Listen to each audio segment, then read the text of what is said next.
हम हैं red network, हम करते हैं जन की बात। नमस्कार, आप देख रहे हैं रेड नेटवर्क। मैं हूं योगेश चक्रवर्ती और इस वक्त हम पटना गया जनशताब्दी एक्सप्रेस में सफ़र कर रहे हैं। हमारा सफ़र है गया तक। हम गया पहुंचेंगे, उससे पहले जनशताब्दी एक्सप्रेस में जानेंगे लोगों की मन की बात 2019 के लोकसभा चुनाव को लेकर। वो क्या सोच रहे हैं, वो किन मुद्दों पे वोट करने वाले हैं, किसे वोट करने वाले हैं और क्यों करने वाले हैं, किसे वो देश का अगला प्रधानमंत्री बनाना चाहते हैं। तो आइए शुरू करते हैं जन की बात, लोगों से जानते हैं उनके मन की बात। ये बताइए भाई साहब, कहाँ तक जाएंगे आप? बोध गया। ये बताइए, अभी चुनाव को लेकर कुछ सोच रहे हैं? नहीं, कुछ खास नहीं। अब मेरे को लगता है कि जब कांग्रेस था तभी स्टूडेंट के लिए सही था, क्योंकि तभी जॉब ज़्यादा मिल रहा था लोगों को। अभी हम 9 साल से पटना में हैं। उस समय भी थे जब कांग्रेस था, अभी भी हैं जब मोदी जी हैं। मोदी जी के समय में जॉब तो एकदम से नहीं मिल रहा है। स्टूडेंट के लिए एकदम से नहीं सोच रहे हैं। सबसे पहले उनको सोचना चाहिए स्टूडेंट के बारे में। वैसे तो दोनों में से कोई नहीं ठीक लगते हैं हमको। ये बताइए कि आप कह रहे हैं कि जॉब नहीं है, लेकिन मोदी सरकार दावा करती है कि जो कांग्रेस ने की उसे हम किए। नहीं, अगर दावा कर रहे हैं तो वो गलत दावा कर रहे हैं। मोदी सरकार वहाँ बैठ के दावा कर रहे हैं और हम पटना में बैठ के देखते हैं, जहाँ स्टूडेंट लोग रहते हैं उनके बीच में रहते हैं हम। ठीक है, अभी मेरा बीटेक कंप्लीट हुआ है 17 में। तभी से लेकर के अभी तक वैकेंसी बहुत आ रहा है, लेकिन जॉब नहीं है। वैकेंसी भी बहुत कम आया था उससे पहले। इधर जब इलेक्शन आया है तब वैकेंसी आया है।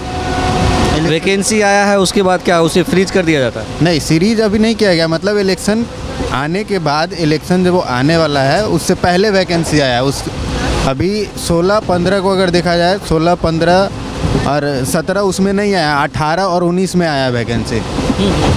मतलब आप ये कह रहे हैं कि ये चुनावी लॉलीपॉप देने की कोशिश की गई? जी, बिल्कुल। ये बताइए कि आपके लिए कौन अच्छा नेता है, किसे आप वोट करना चाहेंगे? देखिए, मोदी मेरे लिए अच्छे नेता हैं, लेकिन बस मेरा उनसे यही है कंप्लेन कि अगर मोदी और राहुल गांधी को कंपेयर किया जाए तो मेरे लिए मोदी अच्छे हैं, लेकिन जॉब उनके रीजन में बहुत कम आया है। बिहार के बारे में कहा जाता है कि बिहार का अपना समीकरण है, यहाँ महागठबंधन और एनडीए है। तो आप किसे वोट करेंगे, महागठबंधन या एनडीए को? महागठबंधन को। महागठबंधन को। ये आपके साथी हैं? आप बताइए, आप क्या सोचते हैं चुनाव के बारे में? वर्दी वाले हैं, हमने बोले ना। वर्दी वाले हैं जी। बाबा जी, आप कुछ सोचते हैं चुनाव के बारे में? सब नंगे हैं। नंगों के बारे में क्या, कपड़ा पहन के वो लोग राजनीति लोग आएंगे तो सोचेंगे। सब नंगे, सभी एक ही चिट्टे के हैं सब, समझा ना। मोदी जी तो कहते हैं कि हम डिफरेंट हैं। मोदी जी डिफरेंट इसलिए हैं जो बहुत ज़्यादा बोलते हैं कि हम डिफरेंट हैं, इसलिए डिफरेंट है। बोलना ही नहीं चाहिए कि डिफरेंट है। हमको नज़र नहीं आता है कि डिफरेंट कौन है। बोलने से क्या होता है?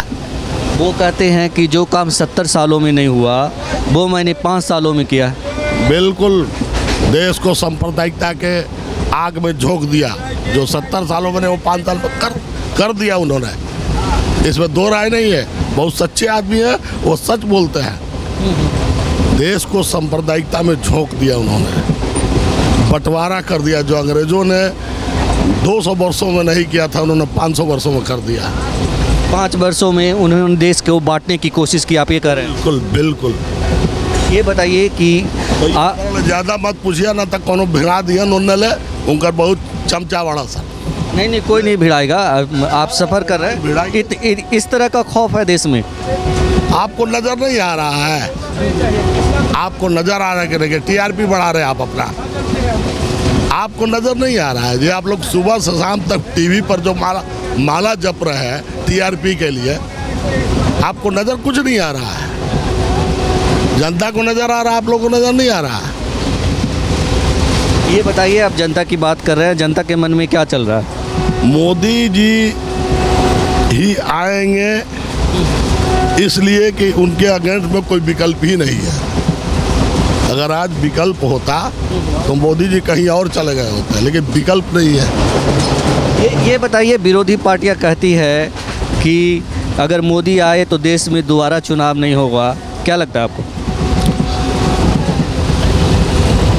मोदी आए तो देश में दोबारा चुनाव नहीं होगा, ऐसी बात नहीं है। देश लोकतांत्रिक देश है, चुनाव होना ही है। मोदी सब कुछ नहीं ना है, जो चाहेंगे वो कर देंगे। जनता भी तो कोई चीज़ है। तानाशाह के बारे में कहते हैं कि देश में इमरजेंसी लगा दिया जाएगा, संविधान बदल दिया जाएगा। संविधान बदलना बड़ा मुश्किल है। ये देश संविधान पर भी टिका हुआ है, इसलिए मोदी उतना नहीं कर पाएंगे जितना कि हुआ खड़ा किया गया। बात करें वोट की, तो आपका वोट किसको जाएगा? हमारा वोट अगर आप अच्छे होंगे तो आप ही को देंगे हम। आप बताइए, कुछ सोचते हैं चुनाव के बारे में? आप बताइए, चुनाव को लेकर क्या सोच रहे हैं? चुनाव होगा, लोकसभा चुनाव अभी है, अभी कुछ दिन के बाद आप वोट करने जाएंगे, तो क्या सोचकर वोट करेंगे? देश का विकास हो, अच्छे लोग चुनकर आए और सबका विकास हो बिना भेदभाव के। ये बताइए कि आपके लिए मुद्दे कौन से होंगे? मुद्दे जो मेन मुद्दे जो अभी जो विरोधी दल उठा रहे हैं और जो दिख भी रहा है वो है बेरोजगारी है और दूसरा किसानों की समस्या है।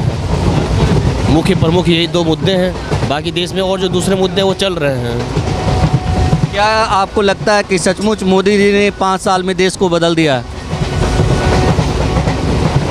सचमुच बदल दिया तो नहीं कह सकते हैं, लेकिन जो उनके पॉलिसीज़ है वो सही दिशा में जा रही है, अमल करने की ज़रूरी है बस। आपका वोट किसके साथ? महागठबंधन या एनडीए? मेरा एनडीए के साथ है।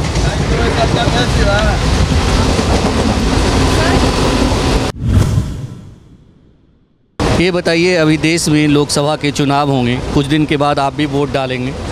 अगर गया की होंगी तो 2 दिन के बाद ही आप वोट करेंगे। चुनाव को लेकर क्या सोच रहे हैं? मुझे चुनाव को लेकर ये कहना है कि हम लोगों को मतदान अवश्य करना चाहिए, और वो भी बिना किसी धर्म, जाति या समुदाय को ध्यान में रखे। और अगर हम लोग मतदान देंगे ही नहीं और घर बैठ के सोचेंगे ही कि वो नेता भ्रष्ट है या वो नेता भ्रष्ट नेता राजनीति में घुस आए हैं, तो ये बहुत गलत बात है। बहुत कभी कभी ऐसा होता है कि नासमझ लोग वोट देने में परहेज करते हैं। यही कारण है कि आजकल भ्रष्ट नेता राजनीति में घुसते चले आ रहे हैं, और इसलिए हमें स्वयं को कोसने की ज़रूरत है, ना कि उनको, कि हम बिना कुछ सोचे जाएं, वोट बूथ में जाएं और अपना मतदान करें। और हम लोगों को अपने हक से, अब हमारे रिप्रेजेंटेटिव जो होंगे उनको चुनने का पूरा हक, और ये हक हमसे कोई नहीं छीन सकता है। ये बताइए, आप किन मुद्दों पे वोट करेंगे? आपके लिए सबसे अहम मुद्दे क्या होंगे? मुद्दे सबसे, अभी तो ऐसे तो किसी के बारे में खुलेआम नहीं बोल सकते हैं, लेकिन फिर भी अभी मेन मुद्दा ये है कि जो पाकिस्तान में हुआ है वो सबसे बड़ा मेन मुद्दा है। और ऊपर से हमारे मोदी जी का भाषण भी आया है कि विकास होगा, विकास होगा, और हमने इतने दिनों में बहुत विकास देखा है और आगे भी देखना चाहेंगे।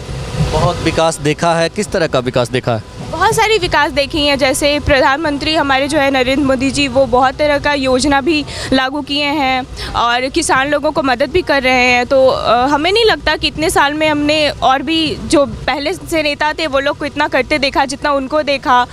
और मुझे ऐसा लगता है, देश के किसान कहते हैं कि मोदी आए और हमें बर्बाद कर दिया 5 सालों में। वो योजनाएं बड़ी बड़ी बातें करते हैं और लेकिन मिलता हमें कुछ नहीं है हकीकत में। अब एक ही टॉपिक तो नहीं है ना, ऐसा बहुत सारा चीज़ है। एक ही टॉपिक को लेके हम उसको मुद्दा बना के बाहर नहीं निकाल सकते हैं। सिर्फ किसान ही मुद्दा नहीं है, वो और भी अगर अपना नज़र उठाएंगे तो और भी देखेंगे कि वो इसके अलावा हट के भी बहुत कुछ किए हैं। थोड़ा ऐसे आप बताइए, इसके अलावा हट के उन्होंने क्या किया? एजुकेशन सेक्टर में डेवलपमेंट किए हैं बहुत ज़्यादा। हाँ, पेपरलेस, सबसे ज़्यादा डिजिटल इंडिया, वो बहुत इसमें बढ़ोतरी हुआ है हम लोग का।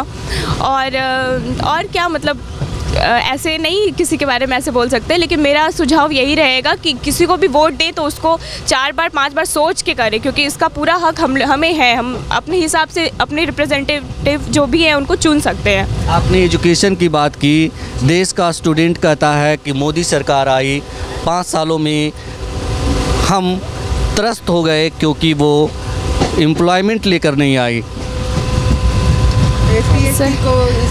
हाँ, इस बार थोड़ा सा रिजर्वेशन में थोड़ा चेंजमेंट आया, जबकि पहले ऐसा नहीं था। पहले सबसे बड़ा मेरा सवाल ये है कि स्टूडेंट्स कहते हैं कि एम्प्लॉयमेंट नहीं आया। सर क्या बोलें इस बारे में? आप बताइए, चुनाव को लेकर क्या सोचते हैं? मैं चाहती हूँ कि इस बार जब वोट हो रहा है तो अन्य देश जिस तरह से विकासशील होते जा रहे हैं, हमारा देश भी बहुत विकासशील हुआ है, लेकिन अन्य देशों की भांति जब हम अपेक्षा वो करते हैं, तुलना करते हैं, तो आप अगर चाहते हैं कि अन्य देशों की भांति हमारा देश भी और आगे अगर बढ़े तो मोदी सरकार को ही वोट देना चाहिए, क्योंकि उन्होंने जो हमारे देश के नेता थे वो जितना आगे नहीं बढ़ा पाए हमारे देश को, उनकी अपेक्षा 110% मोदी सरकार ने बढ़ाया है, हमारे देश को तरक्की के मार्ग पर आगे की ओर प्रसर किया है। आप कह रहे हैं तरक्की किया है 100%, कौन से क्षेत्र में 100% तरक्की हुआ है उसके बारे में बताएं। किसान लोग बोलते हैं कि हम लोगों को ये नहीं किया जा रहा है, तरक्की हमारे क्षेत्र में नहीं हुआ है, लेकिन मेरे ख्याल से तो हमने जहाँ तक देखा है बहुत सारे आवागमन की सुविधाएं, रेल वो आपका रास्ता वगैरह बनाना, जो कि किसान का जो माल है वो शहरी क्षेत्र में जाकर बाज़ार तक पहुँच पाए, तो उस तरह का तरक्की तो वो किए ही हैं जो कि पहले नहीं हो पाया था, लेकिन उनके आने के बाद इतना सुविधा हम लोगों को मिला है। बहुत एक तरह के एजुकेशन के मामले में देखिए, मैं गांव घूम रहा हूं, हर छोटे छोटे गांव में भी गया हूं, खास करके आप किसान की बात कर रहे हैं। किसान कहता है कि इससे बुरी सरकार अब तक देश में नहीं आई। नहीं सर, एक घर को चलाने के लिए कितने तरह का जद्दोजहद हम लोगों को सहना पड़ता है, तो घर में सारे लोग के मन के अनुसार तो सब कुछ नहीं उपलब्ध होता था, लेकिन घर के जो मुखिया होते हैं वो सभी के एक जैसा सोचते हैं, सभी के बारे में सोचते हैं। मोदी जी जय जवान जय किसान की बात करते हैं, लेकिन अगर देश का किसान रोता है और मोदी जी से नाराज़ है, अभी चुनाव का वक्त आया है तो उन्होंने किसानों के लिए 6,000 सालाना पैसे की घोषणा की, क्या पेंशन की घोषणा की है, तो किसान उससे भी कह रहा है कि इससे हमें क्या होने वाला है। क्यों नहीं, जो वो भी सभी किसान को नहीं मिल पाएगा। सभी किसान को मिल पाएगा, उसके लिए वो प्रयासरत हैं, वो करेंगे इसके लिए, लेकिन कहीं ना कहीं कुछ ना कुछ कमी हो जाती है, लेकिन उनकी कोशिश हमेशा हमने शुरू से देखी है कि सभी तक वो सुविधाएं जो उन्होंने वादा किया है वो पहुँचे, लेकिन लोग कहते हैं जी बिचौलिए लोग जो हैं वो उन तक नहीं पहुंच देते हैं, तो उसमें मोदी सरकार की कोई दोष नहीं है। वो उसके लिए प्रोवाइड किए हुए हैं, सारा सुविधा प्रोवाइड किए हुए हैं, लेकिन बीच में अगर वो रुक जाती है, वहां तक नहीं पहुंच पाती है, उसके लिए दोषी करार देना मोदी सरकार को ये ठीक नहीं है। उन्होंने सुविधाएं उपलब्ध कराई हैं। आप कह रहे हैं उन्हें सुविधाएं मिली है, लेकिन किसान कहता है नहीं मिला है। किसानों का कहना है कि वो बातें सिर्फ करते हैं, दावे बड़े बड़े करते हैं, और विरोधी दल तो जुमलेबाज उन्हें कहते ही हैं। हमें तो ऐसा नहीं लगता है, वो आंख में पर्दा उनका छाया हुआ है, उनको तरक्की नज़र नहीं आ रही है, अपनी सुविधाएं नज़र नहीं आ रही हैं, तो उसमें उसके विषय में कुछ नहीं बोला जा सकता है। लेकिन मोदी सरकार जो वादा करती है वो 60-70% उसको पूरा करने की कोशिश करती है, लेकिन कहीं कहीं कुछ कमी रह जाती है, तो उसमें उस सोच का फ़र्क है।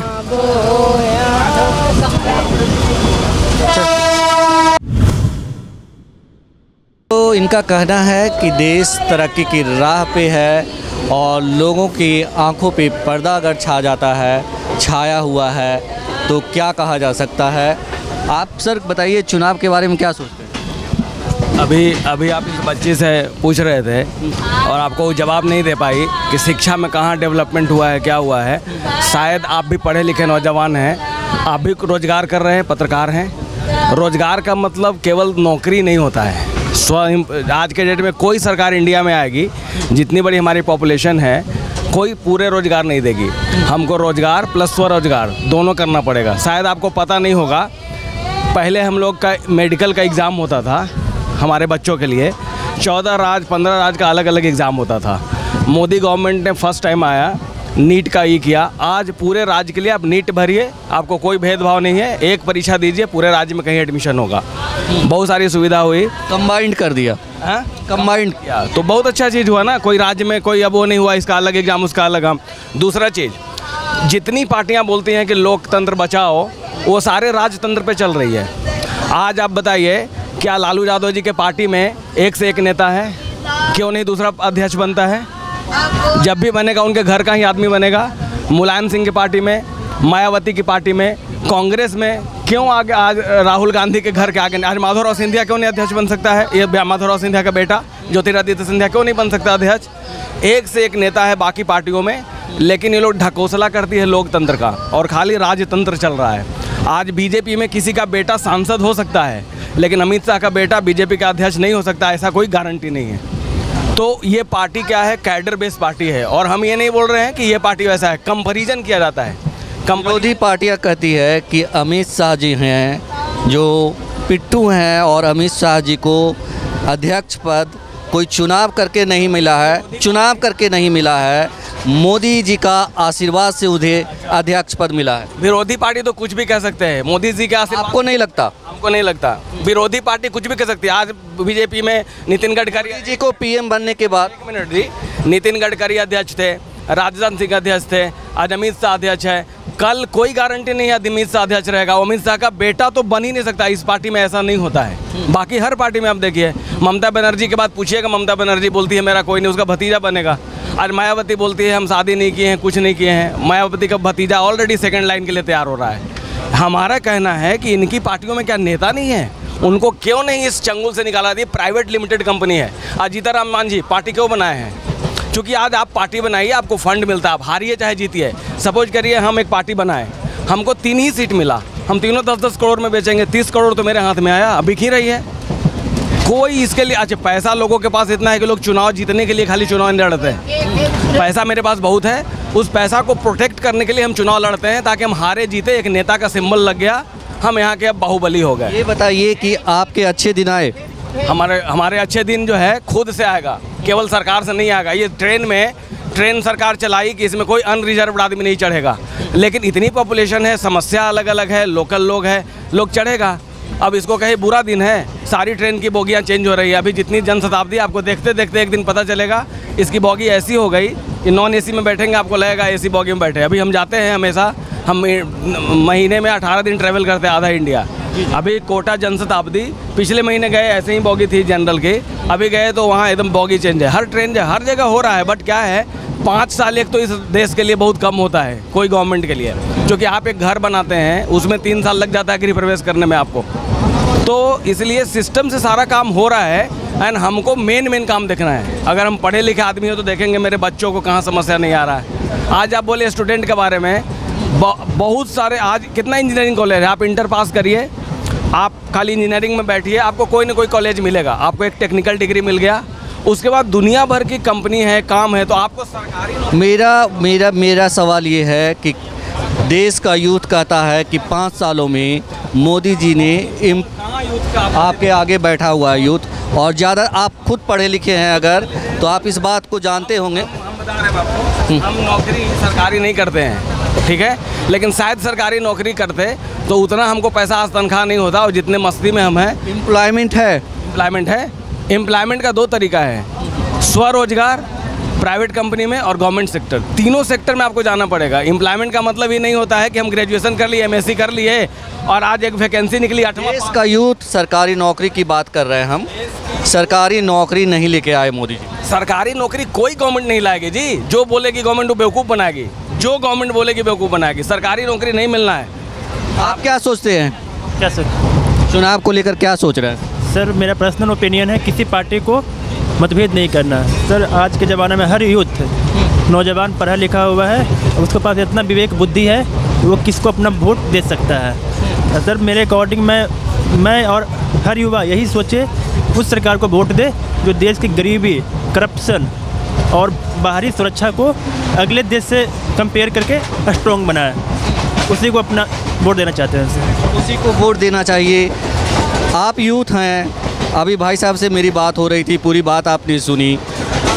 क्या मोदी जी आप जैसे यूथ के लिए, जैसे कई लोग यूथ आरोप लगाते हैं कि रोज़गार नहीं लाए मोदी जी, क्या कहेंगे इस पे? सर सबसे पहले तो मैं यही कहूँगा सर, भारत एक युवा का देश है। इतना जॉब 1 साल में या 5 साल में कोई भी गवर्नमेंट नहीं ला पाएगी। बट सर ये जो मोदी सरकार का पर्सनली बोल रहे हैं, ये तो कुछ तो कोशिश कर रही है, प्राइवेट गवर्नमेंट जहाँ भी हो हर एक युवा को। आजकल सरकार एक नया योजना निकाली स्किल भारत, उसके अकॉर्डिंग हर बच्चा को ITI प्लस और भी सारे गर्ल्स लोग बॉय लोग को हर एक फैसिलिटी दे रही है, ताकि वो घर पे रह के अपनी सब कुछ कर सके, कुछ टेक्निकल डिग्री ले सके, ताकि वो फ्यूचर में अपना बेस्ट दे। सर नहीं, लोगों का आरोप है ये कि जो मोदी जी ने 2 करोड़ रोज़गार देने का वादा किया था वो नहीं लेके आए। जब चुनाव का वक्त आया तब सरकारी जैसे रेलवे, बैंक और दूसरे सेक्टर में रोज़गार आने लगे। सर मैं आपसे बोलना चाहता हूँ, मोदी सरकार इस सब 5 साल में आई है ना, इससे पहले तो और सरकार थी सर। दिन पर दिन तो युवा बढ़ रहे हैं ना, पिछले साल नहीं आया, फिर पिछले साल नहीं आया, तो फिर 1-2 साल ऐसा आएगा कि सब कंबाइन हो जाएंगे, उसमें तो भीड़ ऑटोमेटिक होएंगे। तो सर मोदी सरकार को ब्लेम नहीं कीजिए, ये पिछले सरकार से ऐसी हो रही है। मोदी जी की वापसी होनी चाहिए। हाँ सर, मैं तो कम होना चाहिए। आप बताइए सर, क्या सोचते हैं चुनाव को लेकर? चुनाव निष्पक्ष निर्भीक होकर के करना चाहिए। जहाँ तक सरकार की बात है, मुझे ऐसा लगता है कि मोदी जी की सरकार फिर से आएगी। इसका कारण है उनके विकास कार्य, बहुत सारे विकास कार्य, 1-2 विकास कार्य नहीं है। गांव में उज्ज्वला योजना है। आप संगठित और असंगठित क्षेत्र की नौकरियों की बात करते हैं। अब बेसिकली सरकारी नौकरी ही सिर्फ नौकरी नहीं है, और सरकारी नौकरी इतनी है नहीं कि कोई दे सकता है। असंगठित क्षेत्र में मुद्रा योजना जो इन्होंने करोड़ों बांटी हैं, उसके कारण EPF का जो जमा धन है वो बढ़ा है। बहुत सारी चीज़ें हैं। किसानों को 6,000 रुपया जो दिया गया है, उससे किसानों का विकास होगा। शौचालय, स्वच्छता पर सबसे ज़्यादा ध्यान अगर किसी सरकार ने दिया है आज़ादी के इतने सालों के बाद, तो वो मोदी जी की सरकार ने दिया है। बहुत सारी चीज़ें, करप्शन पर चोट हो या देश की आंतरिक और बाह्य सुरक्षा का मामला हो, चाहे जिस भी तरह की बात हो, मोदी जी ने बहुत काम किया है। इसलिए मुझे ये लगता है कि मोदी जी की सरकार स्पष्ट रूप में आएगी, इसमें कोई दो राय नहीं। आप देख रहे हैं रेड नेटवर्क। आपसे गुजारिश है, YouTube पर रेड नेटवर्क से जुड़ने के लिए इस सब्सक्राइब बटन पर क्लिक करें। सब्सक्राइब बटन के साथ ही घंटी बनी हुई है, उस पर जरूर क्लिक करें, ताकि जब भी हम नया वीडियो अपलोड करें आपको तुरंत इसकी जानकारी मिल जाए और आप लगातार जुड़े रहें रेड नेटवर्क के साथ।